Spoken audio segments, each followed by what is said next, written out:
Delighted to be part of, and I'm also part of the organizing committee of Ukrainian Week in London.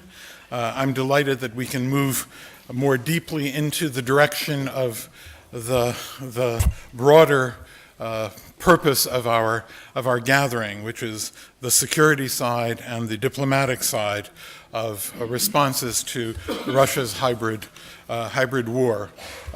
As you may have seen, it was always the intention of the organizers of Ukraine Week to speak about common values, common interests, common challenges and common solutions. But here we're speaking about common threats and perhaps some common solutions. And we have at the table, we have a remarkably experienced and outstanding group of diplomats and analysts and a former military official that can help us through this. There is one change in the program. We're very honored that despite a bit of a cold, Deputy Foreign Minister Olena Zerkal will be joining us in place of Phil Jones, so we've tilted the balance a little more towards the Ukrainian side, so it wasn't at all British paddle, or a predominantly British paddle. We have, and as a result of consultations, we will go in the following order. James Sherr will lead off,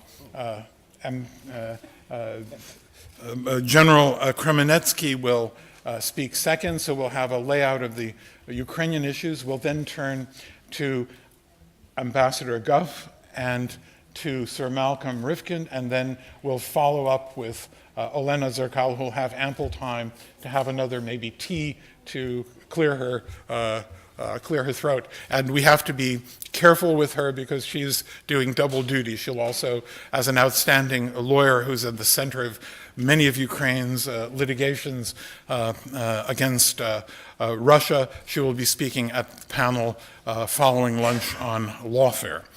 So let me start with James Sherr, an associate fellow at Chatham House and known widely for his analysis of Russian strategy, his assessments of Ukrainian strategy and of Ukrainian responses to the Russian threat. So I'm delighted to ask him to take the first stab at addressing the issue of what are the challenges and what are the likely responses to Russia's hybrid challenge. There you go. Thank you. Please.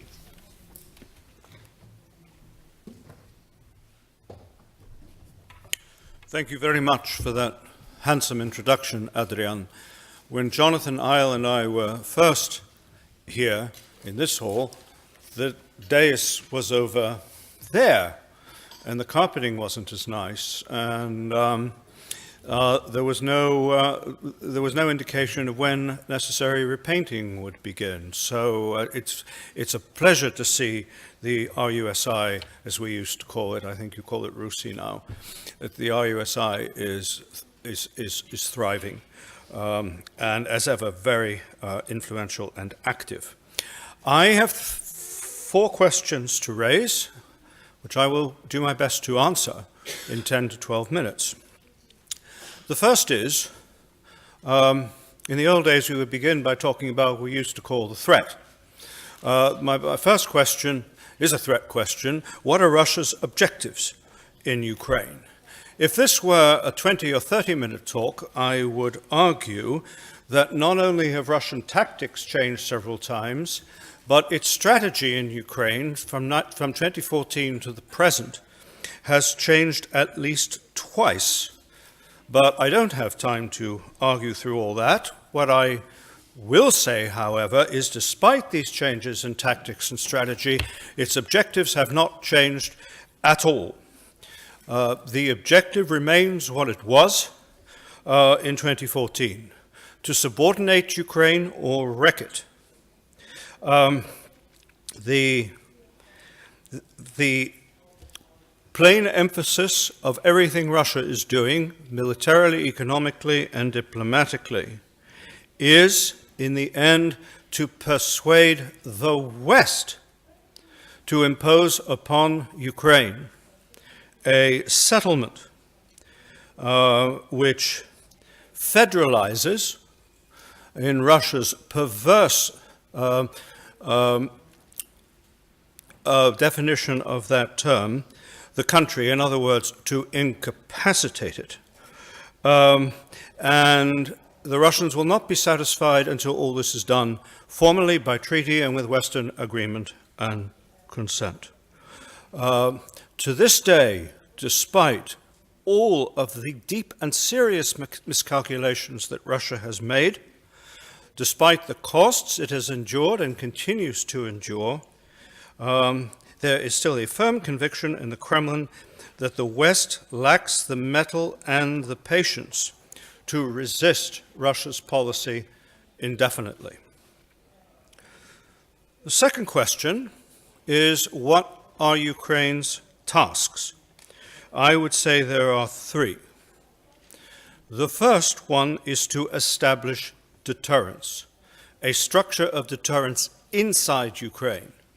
Deterrence on Ukraine's western border is the answer to a different problem. The Western conventional wisdom, certainly in 2015, after Russia's two major combined arms offensives of 2015, was that Russia, if it chooses and pleases, can defeat Ukraine's army in a few days. This this widely shared Western perception amongst experts, think tankers, and a good many others, of course, completely reiterated the Russian perception.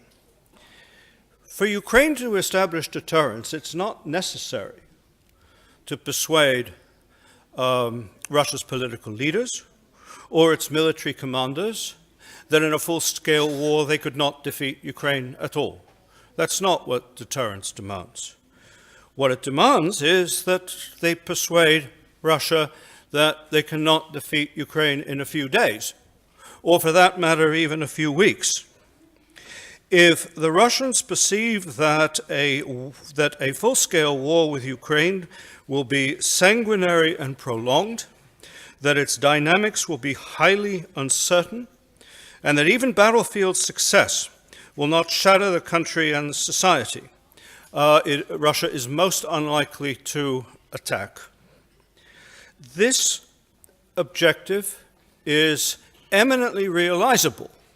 I would say to a certain extent it already has been realized, but to an insufficient extent. Therefore, the second task for Ukraine is to understand that meeting this challenge will not be accomplished by military means alone. What Ukraine requires, and heavens knows how often this has been said since 1991, is an effective, capable state, trusted by its people, such that, in the words of Leonid Kuchma in his first term in office, it will be possible to pull the country together at a critical moment. Again, to some extent, this has occurred, but to an insufficient extent. And Ukraine's third task militarily is to ensure that if deterrence fails, the armed forces, and the state as well is instrumental in this, that the state and the armed forces can maintain the survival of the state and the nation. So that's the second question, and that is how I think the second question needs to be answered. The third question is what is the task of Ukraine's partners? What are our tasks? In two words, to help.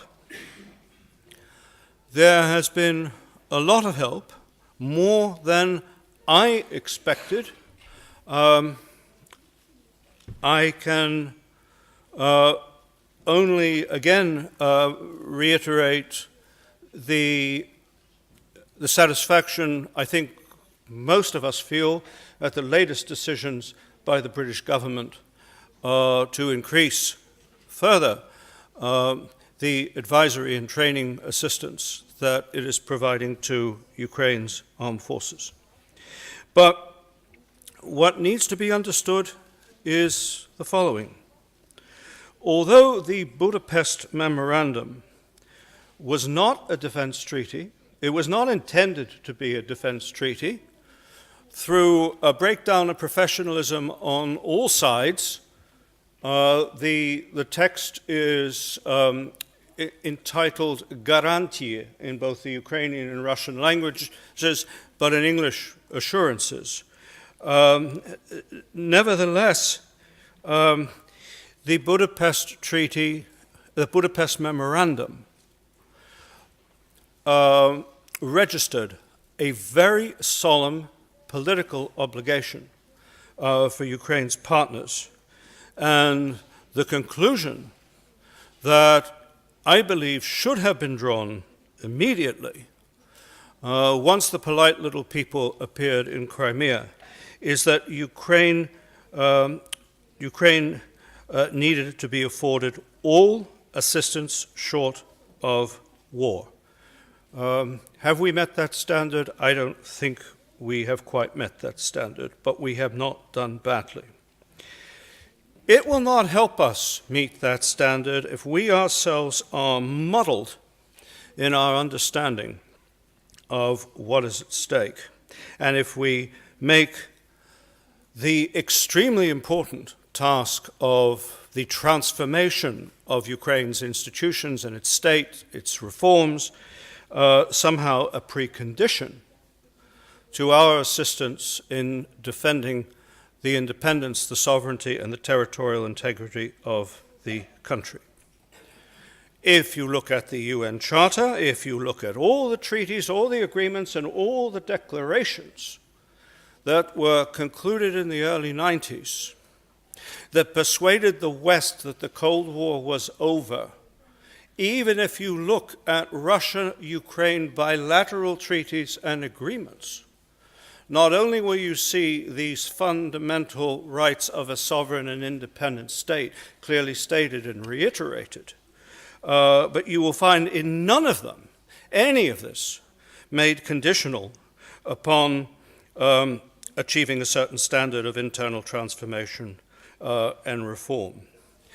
If these basic guarantees of sovereign statehood were made conditional on achieving Euro-Atlantic standards of governance, then I am afraid we would find ourselves in a state of affairs where ambitious and aggressive states felt entitled to wage predatory war against probably 80 or 90% of states in the world.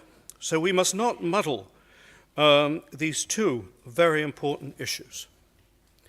And the last question, why does all of this matter? In the words of the gentleman who was then France's permanent representative to the United Nations in early 2014, they matter first of all because by its actions, Russia has declared war on the Charter of the United Nations. It has also, in the most blatant, direct, and undisguised and openly avowed way, declared the entire Helsinki-based security order that defined the post-Cold War system as illegitimate. I have been in the room when President Putin spoke in emphatic and impassioned terms about the necessity of the respect for the Yalta system and the necessity of reviving it. At the same time, Sergei Naryshkin, who was then the chairman of the State Duma, said very clearly, the West has a choice. It can either relearn the lessons of Yalta or risk war. So this is not a mystery. This has not been disguised by anyone. The Russians have a very principled view about this, that what we take for granted as the security order in Europe is seen by Russia as fundamentally illegitimate, and any action in its strategic counteroffensive against it therefore becomes legitimate. The second reason that it matters is that because if we conclude, or even if we allow it to be suggested, that the Budapest Memorandum, the NATO-Russia Founding Act, the Paris Charter, the Russia-Ukraine Interstate Treaty of 1997, even the treaty governing the status of the Azov Sea in 2003 are just pieces of paper, then what is to stop Russia, and for that matter NATO allies, asking whether the Washington Treaty is also just a piece of paper? We might consider the NATO, non-NATO dividing line in Europe to be sacrosanct, but I assure you the Russians do not hold the same view. Again, I was in the room when Sergei Lavrov said in 2014, Moldova and the Baltic states should consider events in Ukraine and draw conclusions. We must not forget that the territory that Russia defines as Ruski Mir, the Russian world, the zone of legitimate interest of its compatriots, does not stop at the NATO, non-NATO border. It encroaches well into a number of NATO states. And finally, particularly for the point which is particularly important for the military and intelligence and security professionals amongst us, it's high time we understood that Ukraine is being used as a laboratory for techniques of subversion and destabilization, which have also emerged in the West. Infowar, in all its dimensions, which include cyber attacks, the creation of fake political parties, of false flag operations, the hacking and destruction of data, including sensitive data of security services, parliaments, and the state. All of this, which we have become aware of in the past 2 years or so, all of this has been part of Russia's entire modus operandi in Ukraine for a much longer period of time.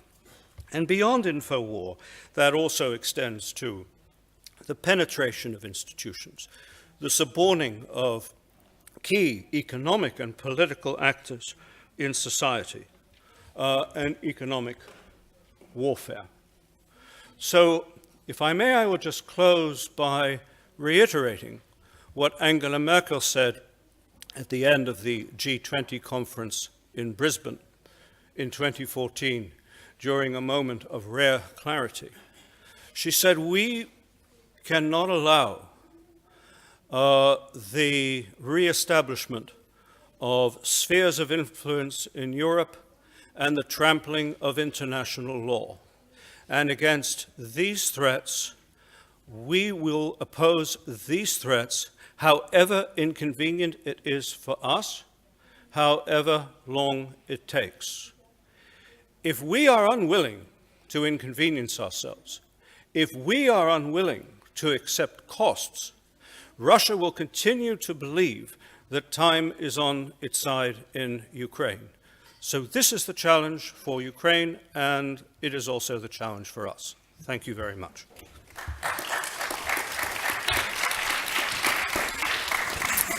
Thank you. I don't know what will be the will of each of our speakers. They are free to speak both from the podium or from from the table here. I will not get up again because it'll create too much commotion, but I want to introduce Major General Borys Kremenetskyi, who is the military attaché of Ukraine here, but before that he served a distinguished career in, including on the front lines, where he was a member of the head of the Joint Center of Control and Coordination on the ceasefire, which was an outgrowth of the Minsk Accords, and we're not exactly asking you to focus on that dimension, though you are welcome to, but we hope you can say something about how Ukraine is meeting the challenge of its defense preparedness, how is Ukraine developing its relationships with the Western powers that are willing to cooperate with it in offering it lethal defensive weapons and in maybe military technological cooperation, and what you see are the prospects of enhancing Ukraine's defense capabilities through broader cooperation and internal dynamics. Thank you very much for this introduction. Unfortunately, I found out that everything is going on record, so I'll try to be politically correct. And as a military, I prefer to speak while staying or in front of audience or in front of my bosses or subordinates. I'll shortly touch upon a few aspects. First of all, what are Ukrainian armed forces doing now? I will look to some UK-Ukraine bilateral military and defense cooperation, and of course I cannot avoid talking about security situation in the eastern Ukraine. First of all, now Ukrainian armed forces fulfilling three main tasks. First of all, it's of course repelling Russian aggression, and here I want to be very clear from the military point of view. We are not talking about Ukrainian conflict, we are not talking about separatists, we're just talking about Russian-Ukrainian war and Ukraine repelling Russian aggression by all available means. So to be very clear in this terminology, especially in sometimes in diplomatic job, you need to be very tough to explain this. So second, what we are doing, it's defense reform. We are reforming, as we can say, on wheels while moving and defending our country. And of course, we are developing capabilities which can allow in future to continue repelling aggression and finally to get rid of enemy from our territory. Talking about defense reform, I also will touch upon our Ukraine-UK cooperation, that it would not be possible to do what we already done in defense reform area without British support, without support of British advisors. And just I have, for example, white book for last year, which was issued for armed forces of Ukraine. And of course, this book was, as last few years, prepared with the help of British advisors, starting from advisor on strategic level, General Sir Nick Parker and Phil Jones, who is out today, unfortunately, but we highly appreciate his job of his predecessors. Areas which we are doing reforming, the main, of course, it's civilian control over armed forces, and you see here on panel we have 4 civilians and only 1 military. So command and control, C2, reforming, of course, logistic support, and we started to do capabilities defense planning, budget management, and of course, very important, social welfare for our military and families. And it is also necessary to mention that now issue of rehabilitation of wounded and disabled soldiers, it's also priority of Ukrainian military. Within this, few bodies, international bodies were established in Ukraine. First of all, it's DRAB, it's Defense Reform Advisory Board, consists of representatives of many partner nations, multinational training group, Ukraine, and Operation Orbital, which we already talked about, this is a part of this group, and the so-called Doctrine and Education Advisory Group. We're changing all doctrines, concepts, manuals, which we have by this moment, and the last law which was adopted by the parliament about military greetings. It's another proof of what we are doing in this area. Of course, as a military, I can say we should do it 27 years ago. Unfortunately, we underestimate security threats, we underestimate our neighbors, and there were a few questions about nuclear weapons and so on. I just to say that I started my career within Soviet Strategic Air Force, and my last position within Air Force, I was Deputy Division Commander of Strategic Air Force in Poltava, which all heavy bombers were chopped up in 2000. So which was very painful for Ukrainian Air Force. Talking about, so all manuals now, doctrines and concepts, we are starting from scratch. And again, with the help of our British colleagues and American colleagues, I'm not going to mention all nations which represent. So, few words about the situation which we have on the front line. A few weeks ago, I accompanied State Secretary for Defense, Mr. Gavin Williamson, to the front line, and he could see with his own eyes what's going there, devastations, ruin of infrastructure, and so on. Also, he was able to see the bravery of Ukrainian soldiers who are defending their countries. Situation on the front line is tense, but stable and under control. This year we shift to the different format of operation, from anti-terrorist operation to the joint forces operation, which allowed us to concentrate into one hand all law enforcement agencies and civilian administration, and to fulfill the main task to liberate country from the occupying forces.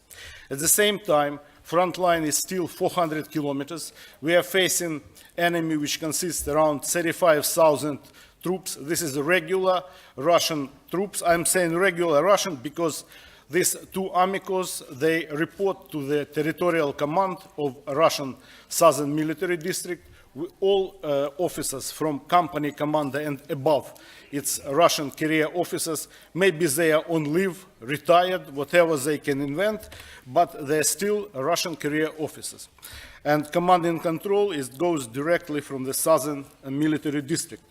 We have also on the territory of Southern Military District, they have around approximately 10 battalion battle groups which are on standby, ready to interfere in case Ukraine launch offensive or whatever as they try to talk. Of course, there is OSCE in the area. We don't hear a lot now about OSCE because I don't know why, but on other side, OSCE doesn't have really access to all territories. They cannot control storages of equipment which should be withdrawn by Minsk agreement, which were not done. So when we are talking about people in Donbass, and also previous panel raised this question, people are different there. And I observed situation in 2015 when I was first deployed over there, and 2016 it was huge difference. People are changing there. Peace life is coming to the areas which are very close to the front line. And we can see young people, also people with children, which is good sign that peace is coming to that place. But still, we should be very, very careful that we are facing enemy with 400 frontline kilometers and 400 border, which is not under Ukrainian control or any international control. Also, new threat appeared this year from Azov Sea. You know that we managed to conduct operation to deploy 2 Navy ships to Azov Sea. They were accompanied by also new Ukrainian small boats. Of course, our naval capabilities a little bit, we wish to be more.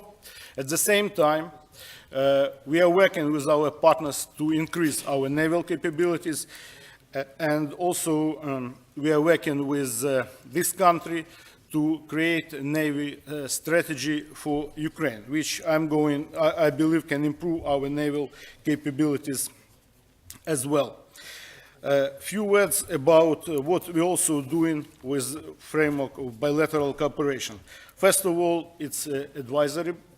Second, it's orbital. And I can say that when it started 4 years ago, we changed approach to our tactical medicine with the help of British instructors and also with the help of British IFAC, it's individual first aid kit. I use myself British this first aid kit, it's very efficient. And now in Ukraine we can produce ourselves this type of equipment. This was, I should say, life-saving training for Ukrainian military because all Ukrainian military medicine was reviewed 4 years ago after war started. Also, I should state that around 130 Ukrainian military and civilians, they've studied here in the UK in different educational establishments. We received totally, if you compare sums which US provided, and this, it's around £5 million assistance. We are not talking, I mean, material support. Of course, we would like to have more. And we are working on this with our British partners. There are some ideas and directions which we are going to do within military technical cooperation. As we are facing full-scale land warfare with full use of UAVs, electronic warfare and so on, we badly need some ISTAR capabilities, counter UAV capabilities, some air defense capabilities, whatever. And I'm not going to disclose these issues here, but we are working on this, and I hope that soon we'll have some positive results as well. My time, I believe, is a little bit over because I'm not like James, he's civilian, he can speak. I have to be precise in time. But I would say, I should say that we all should understand that we cannot stop Russia by talking, by trying to convince them. The only way to stop is unity, force, and power, because weakness, as we know, provokes.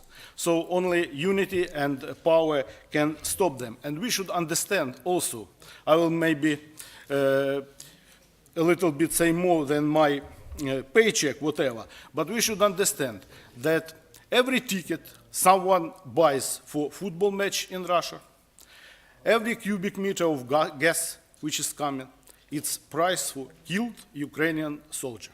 It's ticket for someone who is coming downtown Salisbury with combat chemicals. So there is no compromise in this. And unless all of us understand it very clearly, then we can achieve some real results. Only unity and power can stop this, and we should do it only together. Thank you very much.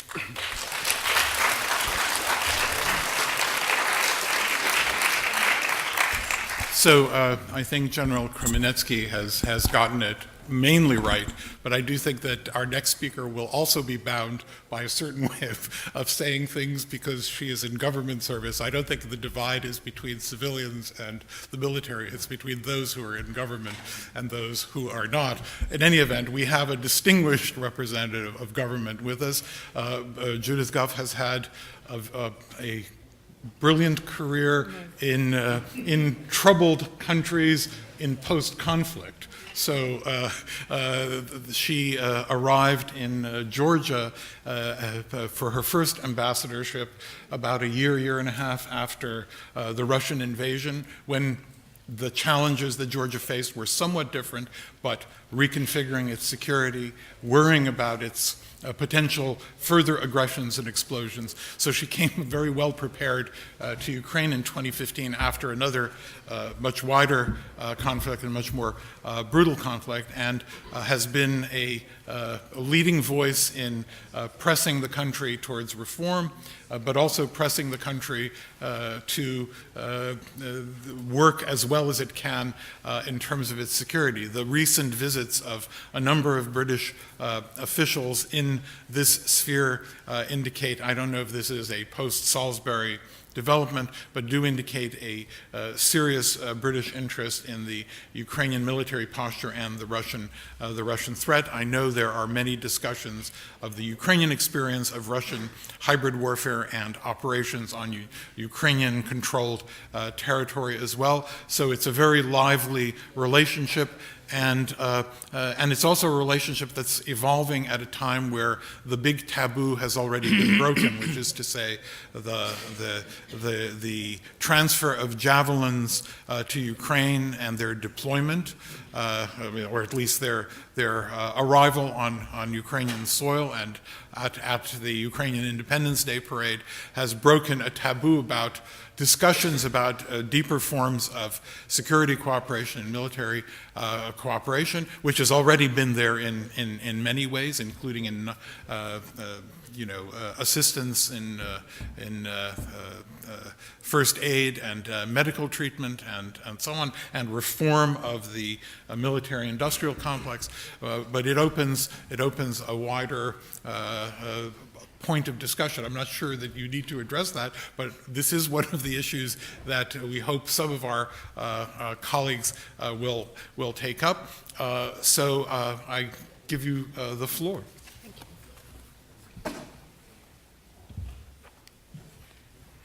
Thank you very much, Adrian. I'm not sure about a brilliant career in troubled countries. I think it's been a troubled career in brilliant countries, because I have to say that both Georgia and Ukraine are extraordinary countries to have the privilege to serve in for a number of reasons, which I will outline. And if people will bear with me, I will talk a little bit about what our policy is in Ukraine, what we see and what it is we're trying to do. James said beforehand that he thought he would be in trouble with me and that I would disagree with what he said. James, I agreed with everything you said, which is worrying me slightly, but it's true. So I'm not going to replicate James's analysis because I think it stands up very, very well to scrutiny. For the UK, we have two tasks really in Ukraine. The first is to help Ukraine withstand the Russian threat for all the reasons that James set out. This is about defending the rules-based international system. It is about upholding the post-Second World War system settlement, and it's also about supporting a country in pursuing its sovereign choice to move in a certain direction, and that direction is Europe, and that direction is democracy. The second objective therefore flows from that, which is to help Ukraine transform and to transition to that future. And I think it's just worth reflecting that there are not many countries in this world that are trying to reform at such pace and to transition from such a complicated history whilst facing down such a significant threat. If I look back to my time when I was actually Director for Eastern Europe and Central Asia Department in 2014, when what we called at the time the Ukrainian crisis, or the Ukraine crisis, we don't call that anymore, and rightly so, first hit. The idea that in 4 years' time we would see a country that had actually made the progress that Ukraine has done so, I think was largely fanciful.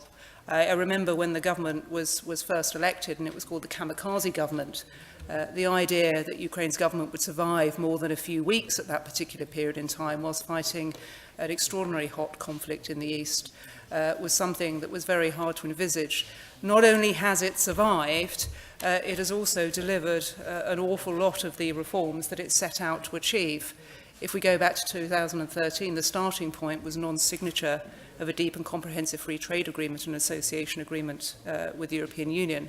Well, that's been signed, it's been ratified, it's still worrying some people in the corner there, obviously, and it's now being implemented. If we look at a country that has actually, with international help, delivered on an extraordinary level of reforms, and I think it's worth listing some of them just to give you an idea. They've delivered a world-class system of government procurement, EZORA, which has won awards around the world.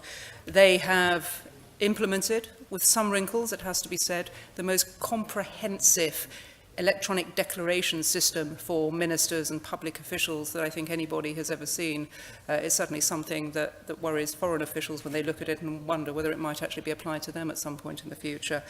They've turned the economy around. If we go back to the state of the economy in 2014, I think where we're now at is quite something to be proud of.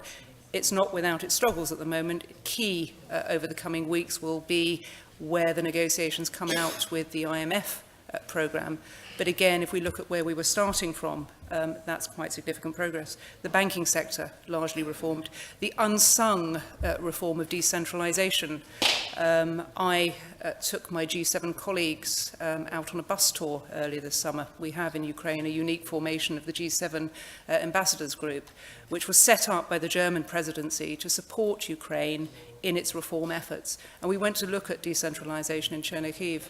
And really, I think what is very striking is even when things get difficult at a central capital level, we see real progress on the ground being driven by citizens who want to see change in their country and who are being empowered by a greater sense of decentralisation. We've seen the diplomatic service reform bill go through. That's slightly complicated, I know, and not always popular, but absolutely key. We've talked about military defence of Ukraine. Actually, the diplomatic service has a key role to play in ensuring that Ukraine's voice is heard globally. There is an awful lot that we see that has delivered, I think, real tangible progress. And that's really important. I think one of the questions that sometimes we grapple with when the international community, when talking to others, is why push Ukraine to reform when she's fighting a conflict, when people are dying?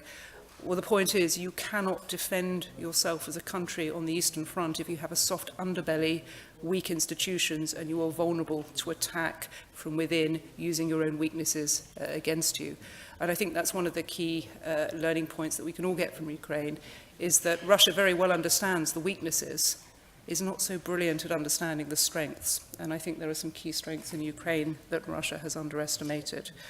If I look at the challenges, certainly, and where we have ongoing discussions with Ukraine in terms of what we need to see going forwards, it's the fight against corruption. I think that's absolutely key. It's not there yet. The anti-corruption institutions have been set up, but they're not yet functioning in a way that we really need to see to give people confidence that Ukraine is a good place to do business. The investment is coming in, and I think there is a good story to be told, but we need to see greater confidence that Ukraine is tackling corruption and greater confidence in the judiciary, which is still very poorly valued in Ukraine. The national security law, which has been passed, was a huge step forward, actually. I think that was significant, but obviously the implementation of that going forward is going to be key. Looking at the Ministry of Defence, I think there are some key asks there going forwards. One of the two biggest challenges, I think, for Ukraine, aside from that, is communications. The disinformation effort that is targeted against Ukraine, and indeed those of us who actually work in Ukraine, is significant. Communications, getting people to understand that actually Ukraine has made progress. It is not merely a black hole on Europe's periphery, but a country that genuinely wants to be part of the family and move in our direction is really important. And that's one of the reasons why we have supported Ukraine with its communications endeavours. And I think the other issue is stamina. We're now 4.5 years into a conflict which has taken over 10,000 lives on the Ukrainian side. It is an extraordinarily difficult challenge now for Ukraine to maintain momentum. Attrition rates in the army are very high. The brain drain out of Ukraine is significant. When I first arrived in Ukraine in 2015, people were talking about a population of 42 to 44 million. They're now talking 37 million upwards. That is a significant drain on the country's resources, and that is something that we all need to think about in terms of how we help Ukraine go forward. It's not particular to Ukraine. If you look at Moldova and other countries in the region, it's a shared problem, but I think it also presents quite significant challenges. In terms of what the UK is doing and has done, the Budapest Memorandum, as James rightly said, probably could have been drafted better. in terms of what it describes. It does not give security assurances. It's not a legally binding document. It is what it is. If it obliges anybody to anything, well, let's be clear, first and foremost, it is not the UK or the US that have not upheld their obligations under the Budapest Memorandum. It is Russia. That is very, very clear. It obliges, where it obliges at all, for action to be called in the UN Security Council. That's problematic. Russia has a veto in the UN Security Council, and it obliges consultations. We tried that in March 2014. I was there. In the US Embassy in Paris, we convened a meeting of the 4 signatories. Ukraine, Lord Hague was Foreign Secretary at the time, John Kerry. We knew that the Russian Foreign Minister was in Paris at the time, but he did not turn up. We understand the document for the limitations it has. But I think James is absolutely right. What it has done is given us a very clear impetus and locus to help and support Ukraine. And I think the UK has certainly done its bit. I hope Ukrainian colleagues in the room would agree. I think we are often challenged for the fact that we are not within the Minsk process and the Normandy format. I think that allows us to provide more support, actually, because we're not having to negotiate through a process where we're a party. And I think that has allowed us to give support to Ukraine in a way that has been both comprehensive and, I hope, useful. First and foremost in that has been humanitarian assistance, and I think that's really important to remind people that this is not a conflict that exists in a vacuum. In 21st century Europe, there is a real humanitarian crisis in the east of Ukraine, particularly when it comes to winter. We are maintaining our humanitarian assistance, both in of things like winterization, basic assistance.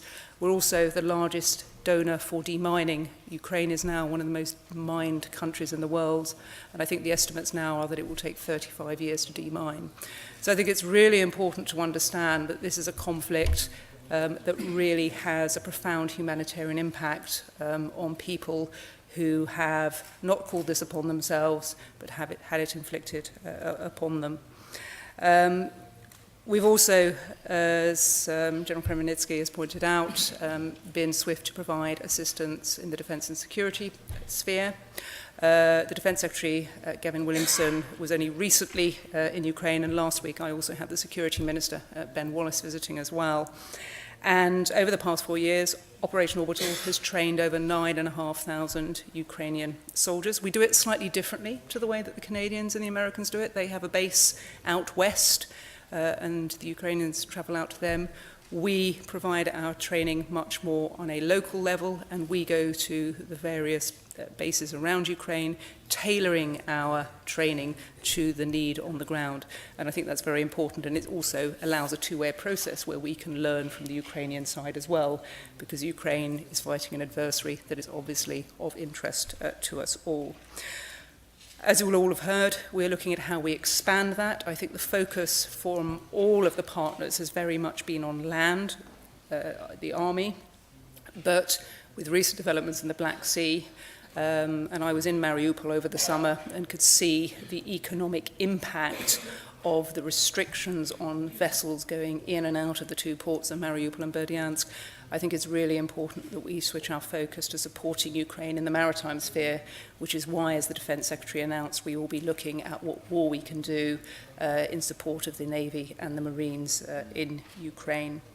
Our technical assistance continues, and that's all about reform. The London Reform Conference last year in 2017 was not a one-off event, it is now a process. It was held again in Copenhagen this year, and next year we'll go to Canada. We were keen to do this for 3 reasons. I think one is to demonstrate that actually there is progress in Ukraine. In the last 4 years, more progress has been made than in the 24, 25 years before the Revolution of Dignity. I think it was also about giving the Ukrainians a sense that momentum needed to be maintained, and that will be particularly difficult as we reach the electoral cycle next year, but also about galvanizing the international community. Because what has been certainly very striking but very important is how well international unity has held up over Ukraine since 2014. Again, if I go back to my time as director in the Foreign Office at that particular point in time, the idea that we would have had unity around sanctions and maintained them for this period of time, I think felt at the time like quite a heavy lift. But we have managed to sustain that, and I think going forwards that will be a critical point in Ukraine's success. We also have a very large effort to help counter disinformation. The British government has set aside £100 million to be spent over 5 years to counter Russian disinformation. Ukraine will also be a beneficiary of that. I think James is absolutely right. Ukraine is both a laboratory and a target, a laboratory to test effect, but also to test our reactions. And I think what we see is quite often what happens in Ukraine can be replicated elsewhere. So it's extremely important that we maintain our engagement and our vigilance. Now, beforehand, Adrian asked me to mention something on Brexit, and I sort of looked at him and said, do I have to? But I think it's really important to register one of the big concerns I know from my hosts over the past 2 years has been whether Brexit would mean a diminution in the UK's attention to Ukraine. I think all the evidence points to the fact that since the referendum that has not been the case. We have been very, very clear that we will remain heavily engaged and interested in European security. There is no European security without a secure Ukraine. And if you look at the drumbeat of ministerial visits that we have had in both directions, of the level of UK assistance, I'm pretty confident that there has been no negative impact in terms of our policy when it comes to Ukraine as a result of Brexit. And I don't see that changing for the moment either. It's a bit of a, I suppose it's become a well-worn phrase that the UK is leaving the European Union but not leaving Europe, but I think it is actually true. And obviously that is something that we will continue to work for. So I think I will leave it there. I'm probably at my time limit. I'm not sure whether I'd come out on Sherr time or Kremenetskyi time, maybe somewhere in the middle. But thank you very much for your attention.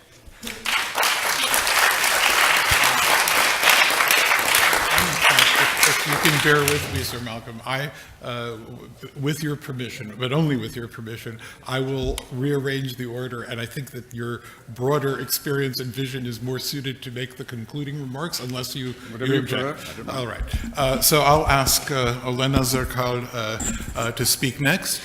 It should be noted that Ukraine's the Kyiv Shevchenko University has been historically the cradle of international law, first serving Russian diplomacy in tying up international law in knots at international institutions, but this great and deep skill and knowledge base of international law now comes to the service of the independent Ukrainian state with a lot of very experienced and brilliant lawyers who serve the country, one of whom is about to be our next speaker after having served for 12 years in the Ministry of Justice, focusing on international law and supporting diplomacy. She became a full-fledged diplomat at a very high level as a deputy foreign minister, and will be speaking later about lawfare and the use of international law in Ukraine's litigations and claims against Russia. But here she is to give us a sort of a tour d'horizon of Ukraine's, I would say, diplomatic responses to Russian hybrid warfare. So thank you, and I hope your throat is sufficiently ready to boom into the audience. Thank you for such an introduction. I will try to follow your line. And definitely, we heard a lot now from my colleagues from this distinguished panel about the situation in Ukraine and where we are now. But I would like to refer to another, actually, very important topic, that we are living in a time of hybrid warfare. And this warfare is not against Ukraine as such. Ukraine is definitely a laboratory, and we experienced all these tactics and tools first. But definitely, this warfare is against the world order. And what we see and how we respond is very much important. And the threats we have, these are threats of global nature. It's not only common for Ukraine. And what we see in Ukraine is occupation, propaganda, fake news, we almost see elsewhere in the world, in Syria, for instance. And definitely, the use of the same tactics everywhere also shows us that they use such tools as political corruption, meddling in elections, hacking, and bullying.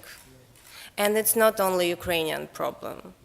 And it's a very unwise tactic to think that Ukraine can deal alone with all these threats and to build up strong institutions. Because they also experience this interference, institutions. We can't ensure that penetration in institution can't create a different reality after the elections. And just Judith mentioned that we face these threats and they continue to raise. And it's not about the conventional war. It's not a matter anymore. We are not talking anymore about conventional war. Of course, we have to be ready for a full-fledged invasion. And it can be. We can't avoid such a possibility. But at the same time, if we come back to the James notes that the objective of Russia is subordinate and to wreck Ukraine, we might see that they can easily achieve this with the means of democratic elections next year, just using all our weaknesses and their experience they gained in the United States and other European countries with Montenegro and others. So I do believe that we have to respond to all these threats only together and with the unity. Otherwise, Ukraine would be the last. And definitely Moldova is another showcase. And we're talking today about Ukraine because Ukraine experienced this invasion and occupation. But we can see the results of political interference in our neighbor country, Moldova, and can gain a lot of lessons and learn a lot of lessons from Moldova experience. And we know how it's difficult then to change the narrative, because Russians are very good in pursuing their own narrative. You might remember at the beginning of 2014, it was widely spread that Ukraine has a civil conflict.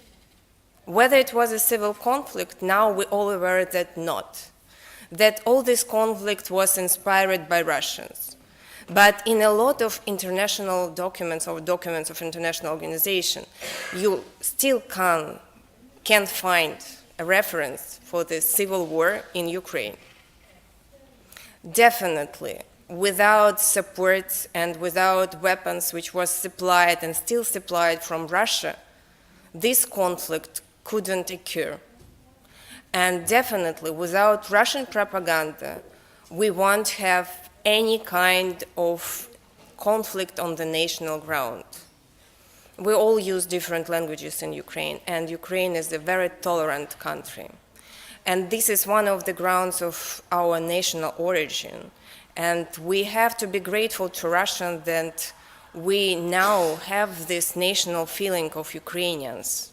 Because for years, Russia made every effort to water down our national identity. But at the end, because of this conflict, we have this national identity. And we very much cherish all our efforts and all our results we have in this respect. And of course, it's not an easy task to create an institution in one night.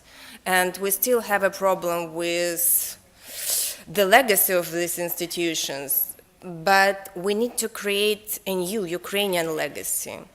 and went away from the Soviet legacy, which is still a matter of case in Russia.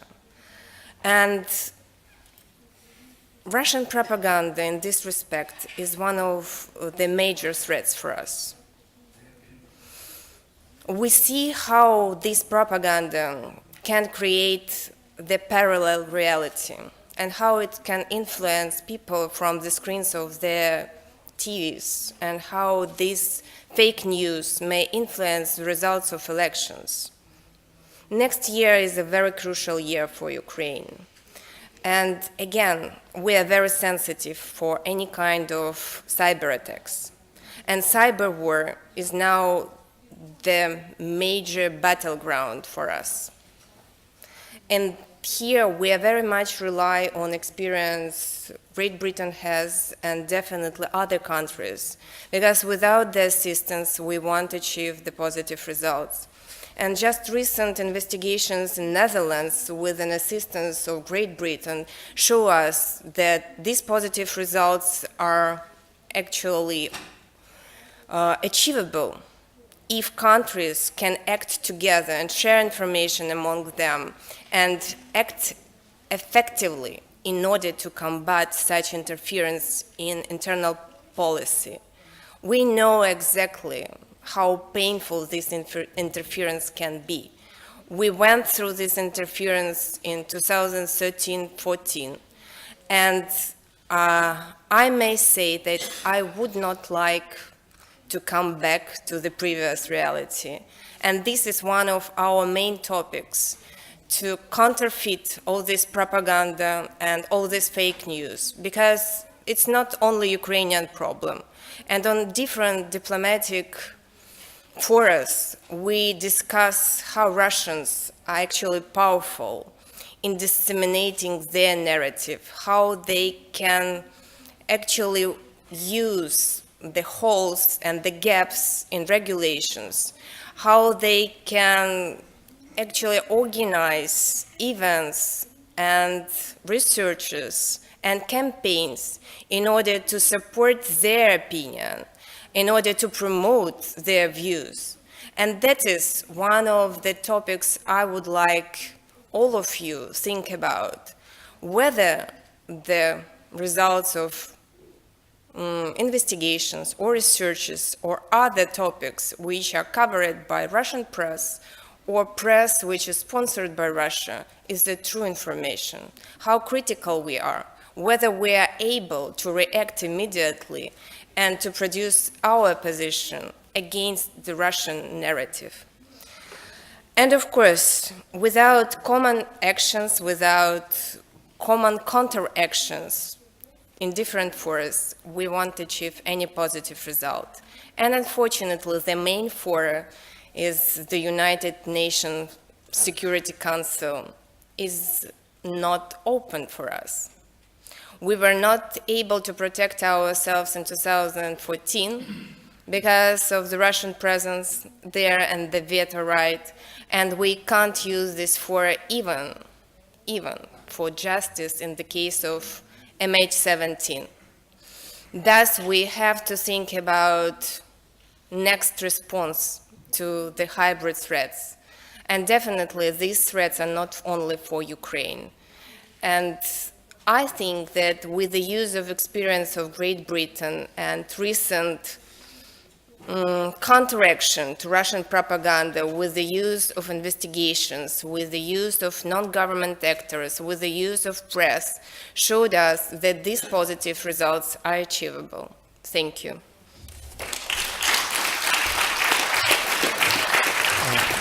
The next speaker asked that I be laconic, so I will just say Sir Malcolm Rifkind.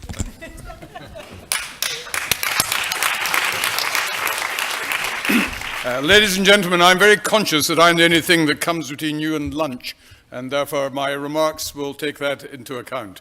When the Defense Attaché referred to the fact that he'd accompanied Gavin Williamson, our Defense Secretary, to Ukraine, I could not help but recall my own first visit to Ukraine as Minister of Defense in 1992.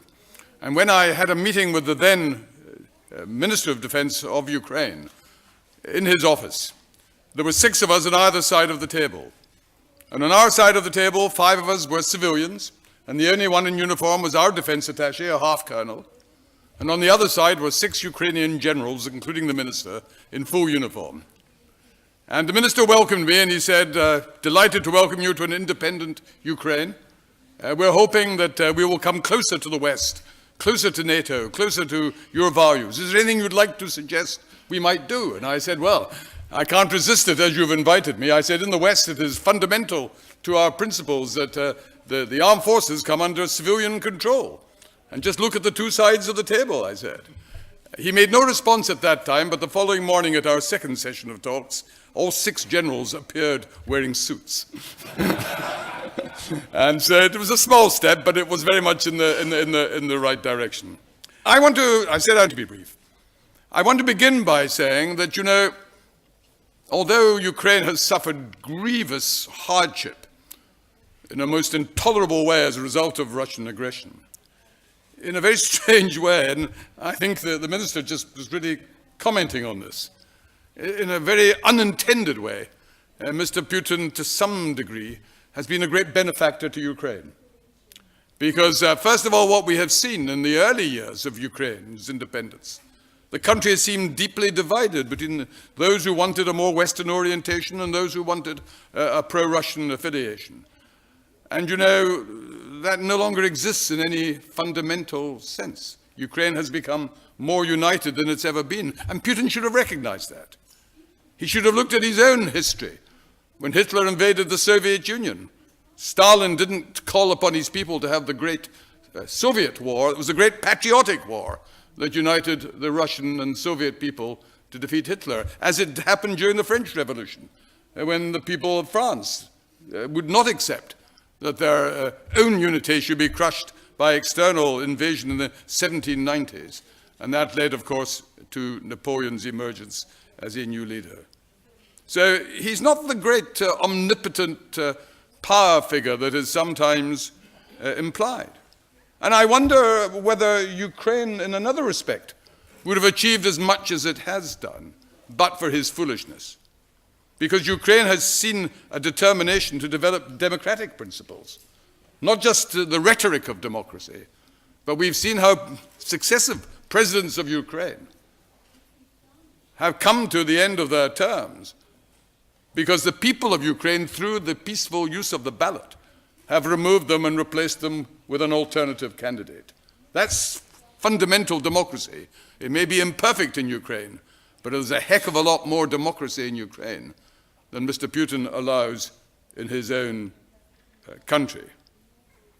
But the strategy has failed in other respects as well, because he never expected that the unity of the international community on sanctions would be maintained, and not just the unity on existing sanctions, but how they would be progressively increased. And it is, I believe, banking and financial sanctions that were the real key to stopping some of the aggression. And it's only a few years ago that we were heard talk of Novorossiya, that somehow the occupied territories, Donetsk and Luhansk and Crimea, and somehow they could be merged together through Mariupol and through Odessa and elsewhere, so this whole southern part of Ukraine would come under effective Russian control, and it hasn't happened. And it's not going to happen, I don't think, unless something changes in Kiev or in the West, which it will, I believe, not. A very short word about the Budapest Memorandum. Hugely important what Russia did in violating the terms of that memorandum.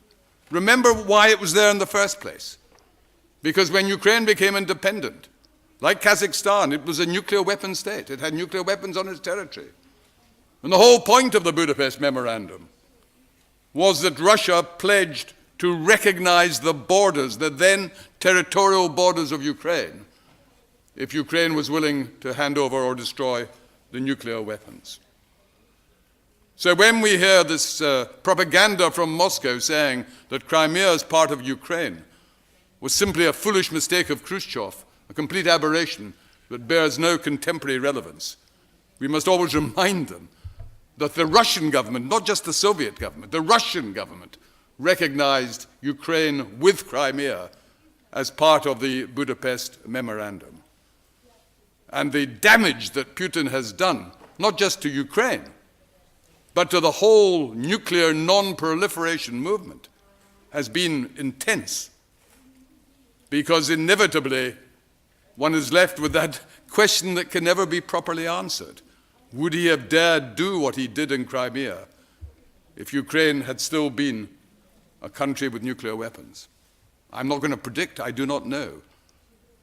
But it has to have been at least less likely in a pretty fundamental way. And that does a lot of damage when we're trying to persuade North Korea or Iran or whoever it might be to give up their nuclear weapons.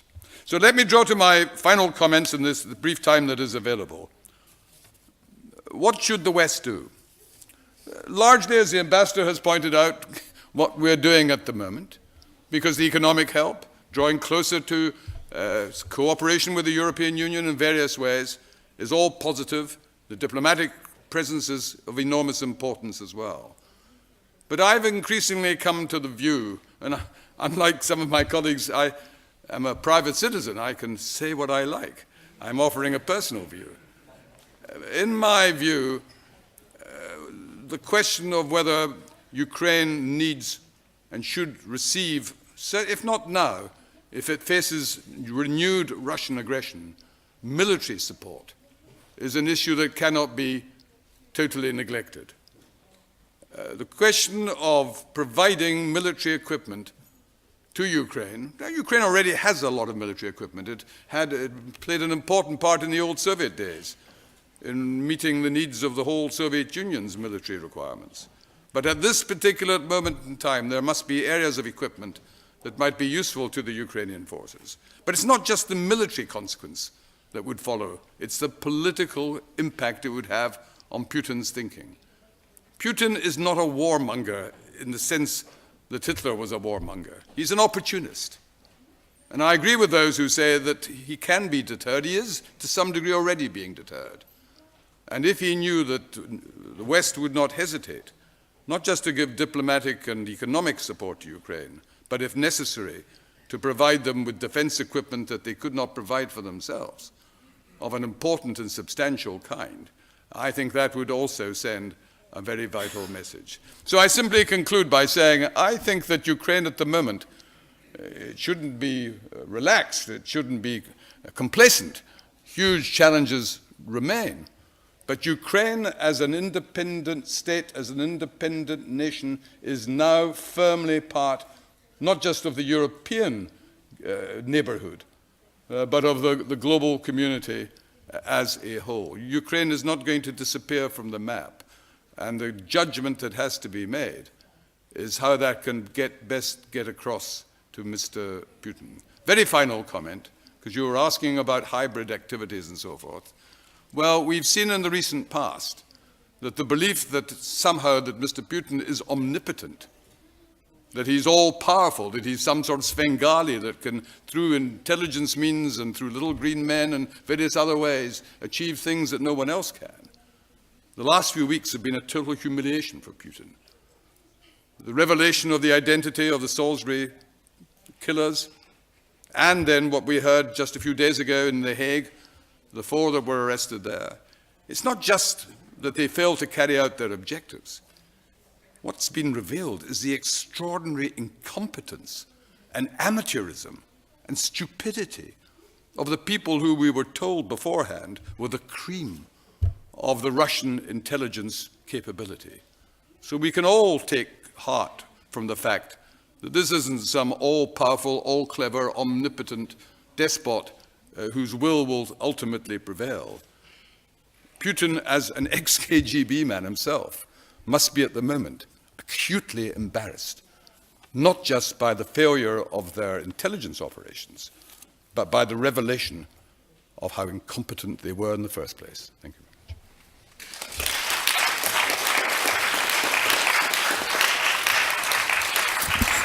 We have been very disciplined about time, and we will be, but if I am allowed, I'm going to ask Dr. Isle, do we have permission for 1 or 2 questions, or are we surrendering to the clock that's a little fast?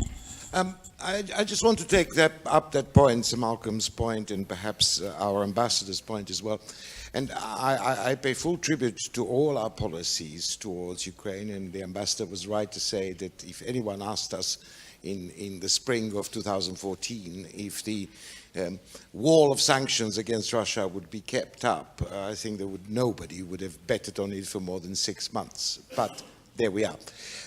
The question still is whether our policy is too predictable and therefore always concedes escalation dominance to the Russians. And that's Malcolm's point, in a way. Whether we have succeeded in making it clear to Mr. Putin that if he tries anything more, there could be consequences that are irreversible. At the moment, he's at the stage where he knows that whatever he does, if it works badly for him, all he needs to do is to pick up the phone to Mrs. Merkel and say, let's meet in Minsk again, and we all rush on our planes back to Minsk. So the question is, have we succeeded in, or should we succeed in introducing an element of unpredictability in our behavior in a way that makes it impossible for him to take further risks? Because if not, then we're always one step behind. Make a brief comment, if I may, to what you've just asked, Jonathan. I think one has to bear in mind that, unlike Putin, we are democratic societies where governments have to deal with parliaments, with media, with a general public debate, and therefore you can't behave in an unpredictable way in terms of any serious major initiative. It's got to be something which you are accountable to your parliament and to your public opinion in a way that Mr. Putin is not. Now, that's the disadvantage of our situation. The huge advantage is the legitimacy of how we go about our affairs. May I just say something very briefly on this point? There is an element of unpredictability now, and it's the Trump administration, because it is profoundly conflicted. And garishly Russophile as the president might be as a person, his national security team is a team of extremely tough-minded professionals. The budget for EUCOM has gone up 41% this year. This is extraordinary. And this is not something that was calculated upon in Moscow. And I can see signs that this unpredictability, which they deeply dislike, is having an influence and making them somewhat more cautious. That's not a politically correct comment, of course. I, of course, will be completely politically correct. Because, I think it's just worth bearing in mind that after Salisbury, the United Kingdom, working with partners, managed to secure the expulsion of over 150 GRU officers around the world. I personally am not convinced that that was part of Putin's calculation. That is quite a significant takedown of an organisation. And it comes back to my earlier point about whether he is as good at estimating our strengths as he is as our weaknesses. Yes. I suspect the calculation, if there was any at all, was that the UK would be isolated as it moves forwards with its own set of policies, particularly related to the European Union. So I'm not sure whether it be from sanctions in 2014 to post-Salisbury initiatives that our behaviour has actually been that predictable for the Kremlin. Thank you. We have time for two brief questions here. Anders Åslund, Atlantic Council. I have a brief question for Sir Malcolm. What would you recommend would be done about the wealth of Putin's personal friends here in Britain? Thank you. Well, we as a country have always welcomed people from other nationalities as long as they obey our laws and pay our taxes. And ultimately that's the same criterion we should apply in relation to various Russians in London.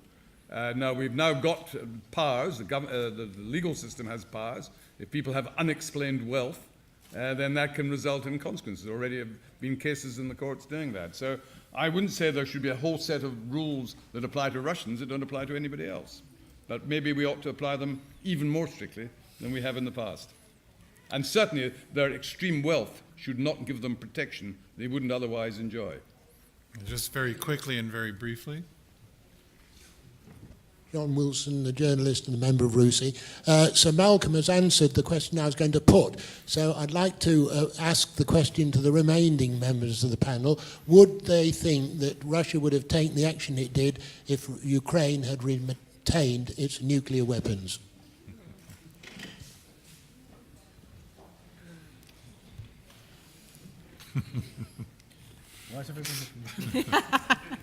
The painful truth. I will be very politically incorrect. I think that, forgive me for using the word crisis, we, all of us, would have found ourselves in a deep and dangerous crisis over Ukraine much earlier on, had things played out differently. And so many variables as to how that would have played out. We just want a yes or no answer. Well, we would not be where we are because some decisive points would have been crossed earlier with far higher stakes. And I'm not therefore saying Ukraine should have abandoned its nuclear weapons or not have abandoned them. I myself think that Ukraine had no realistic alternative but to abandon them.